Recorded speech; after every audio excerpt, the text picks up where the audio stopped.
The Masque of the Red Death by Edgar Allan Poe. The Red Death had long devastated the country.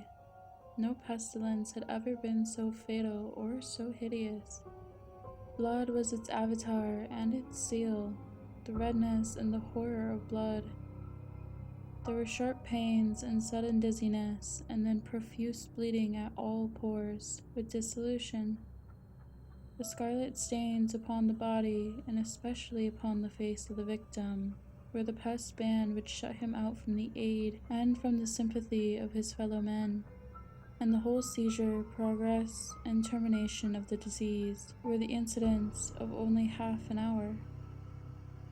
For the Prince Prospero was happy and dauntless and sagacious.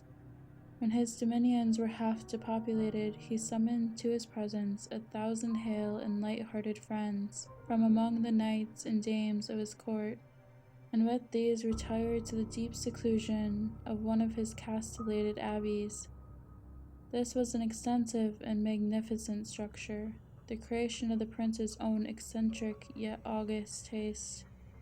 A strong and lofty wall girdled it in. This wall had gates of iron. The courtiers, having entered, brought furnaces and massy hammers and welded the bolts. They resolved to leave means neither of ingress or egress to the sudden impulses of despair or of frenzy from within. The abbey was amply provisioned. With such precautions, the courtiers might bid defiance to contagion. The external world could take care of itself. In the meantime, it was folly to grieve or to think. The prince had provided all the appliances of pleasure. There were buffoons, there were ballet dancers, there were musicians, there was beauty, and there was wine. All these in security were within. Without was the Red Death. It was towards the close of the 5th or 6th month of this seclusion, and while the pestilence raged most furiously abroad, that the Prince Prospero entertained his 1,000 friends at a masked ball of the most unusual magnificence. It was a voluptuous scene, that masquerade. But first, let me tell of the rooms in which it was held. There were 7, an imperial suite. In many palaces, however, such suites form a long and straight vista, while the folding doors slide back nearly to the walls on either hand, so that the view of the whole extent is scarcely impeded. Here the case was very different, as might have been expected from the Duke's love of the bizarre. The apartments were so irregularly disposed that the vision embraced but little more than one at a time. There was a sharp turn at every 20 or 30 yards, and at each turn a novel effect. To the right and the left, in the middle of each wall, a tall and narrow Gothic window looked out upon a close corridor, which pursued the windings of the suite. These windows were of stained glass whose color varied in accordance with the prevailing hue of the decorations of the chamber into which it opened. That at the eastern extremity was hung, for example, in blue, and vividly blue were its windows. The second chamber was purple, in its ornaments and tapestries, and here the panes were purple. The third was green throughout, and so were the casements. The fourth was furnished and lighted with orange, the fifth with white, the sixth with violet. The 7th apartment was closely shrouded in black velvet tapestries that hung all over the ceiling and down the walls, falling in heavy folds upon a carpet of the same material and hue. But in this chamber only, the color of the windows failed to correspond with the decorations. The panes here were scarlet, a deep blood color. Now, in no one of the 7 apartments was there any lamp or candelabrum amid the profusion of golden ornaments that lay scattered to and fro, or depended from the roof. There was no light of any kind emanating from lamp or candle within the suite of the chambers. But in the corridors that followed the suite, there stood, opposite to each window, a heavy tripod bearing a brazier of fire that protected its rays through the tinted glass and so glaringly illuminated the room. and thus were produced a multitude of gaudy and fantastic appearances. But in the western, or the black chamber, the effect of the firelight that streamed upon the dark hangings through the blood-tinted panes was ghastly in the extreme, and produced so wild a look upon the countenances of those who entered, that there were few of the company bold enough to set foot within its precincts at all. It was in this apartment also that there stood against the western wall a gigantic clock of ebony. Its pendulum swung to and fro with a dull, heavy, monotonous clang, and when the minute hand made the circuit of the face, and the hour was to be stricken, there came from the brazen lungs of the clock a sound which was clear and loud and deep and exceedingly musical, but of so peculiar a note and emphasis that at each lap of the hour, the musicians of the orchestra were constrained to pause momentarily in their performance to hearken the sound, and thus the waltzers perforce ceased their revolutions, and there was a brief disconcert of the whole gay company. And, while the chimes of the clock yet rang, it was observed that the giddiest grew pale, and the more aged and sedate passed their hands over their brows, as if in confused reverie or meditation. But when the echoes had fully ceased, a light laughter at once pervaded the assembly. The musicians looked at each other and smiled, as if at their own nervousness and folly, and made whispering vows each to the other that the next chiming of the clock should produce in them no similar emotion. And then, after the lapse of 60 minutes, which embraced 3,600 seconds of the time that flies, there came yet another chiming of the clock, and then there were the same disconcert and tremulousness of meditation as before. But in spite of these things, it was a gay and magnificent revel. The tastes of the Duke were peculiar.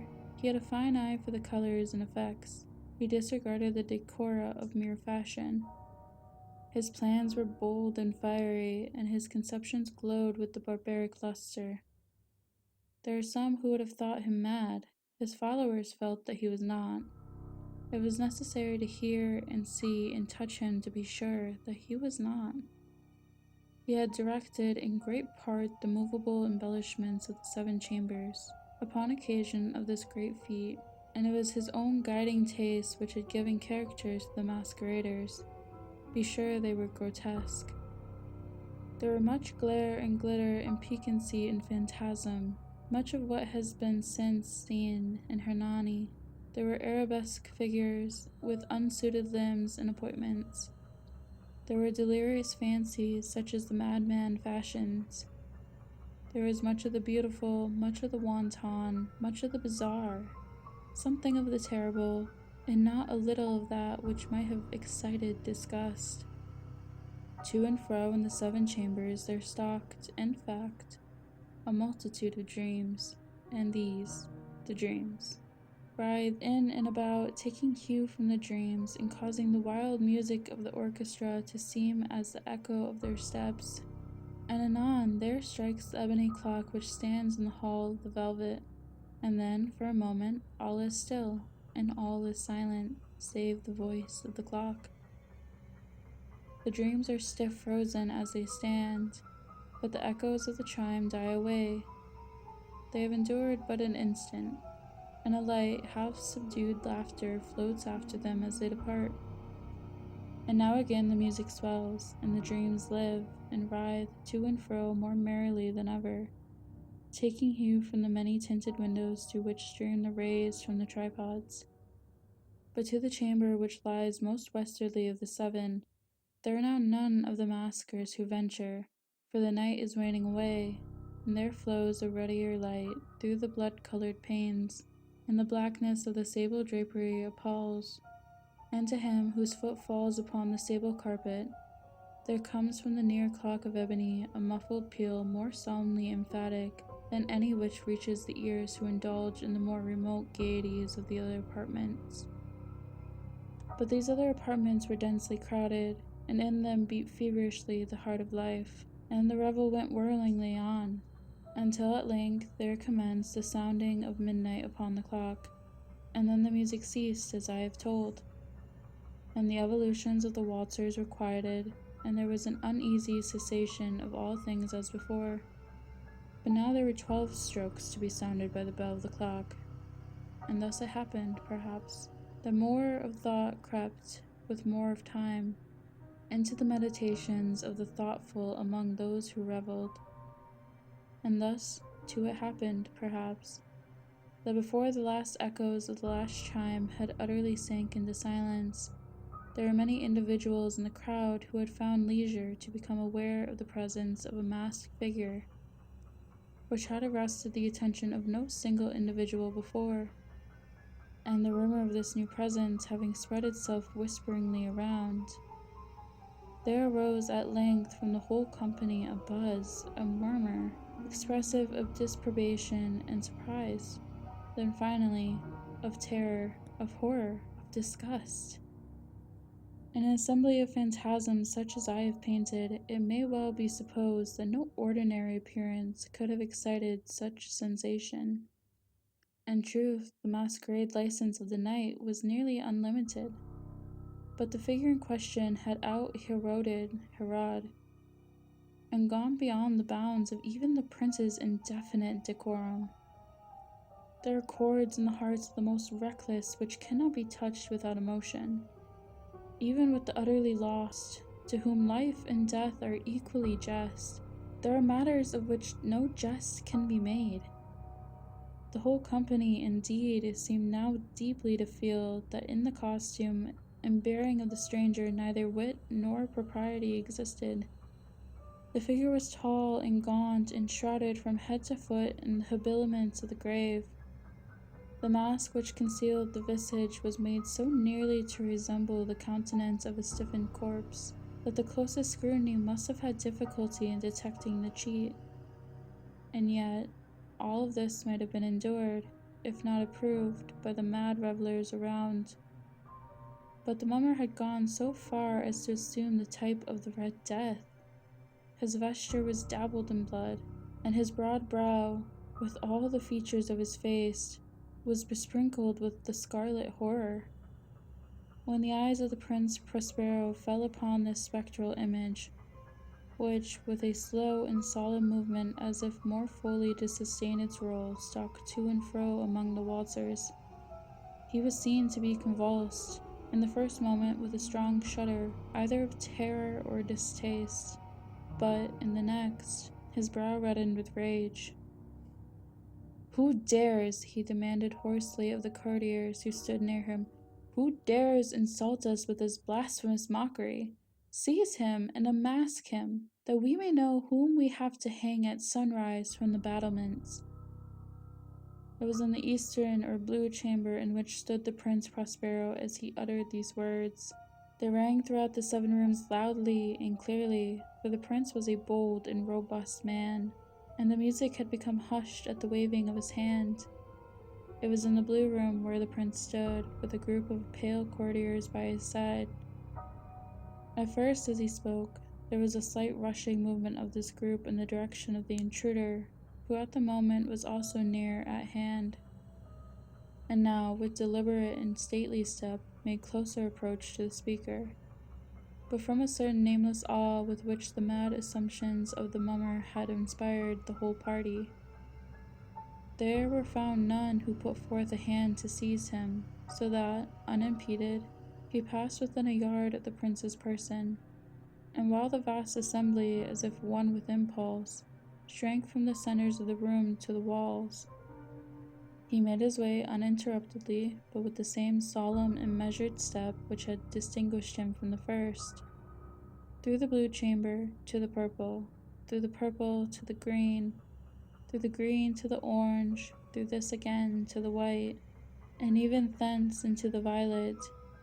Here, a decided movement had been made to arrest him, and then, however, that the Prince Prospero, maddening with rage and the shame of his own momentary cowardice, rushed hurriedly through the 6 chambers, while none followed him on account of a deadly terror that had seized upon all. He bore aloft a drawn dagger, and had approached in rapid impetuosity to within 3 or 4 feet of the retreating figure. when the latter, having attained the extremity of the velvet apartment, turned suddenly and confronted his pursuer. There was a sharp cry, and the dagger dropped gleaming upon the sable carpet, upon which, instantly afterwards, fell prostrate in death the Prince Prospero.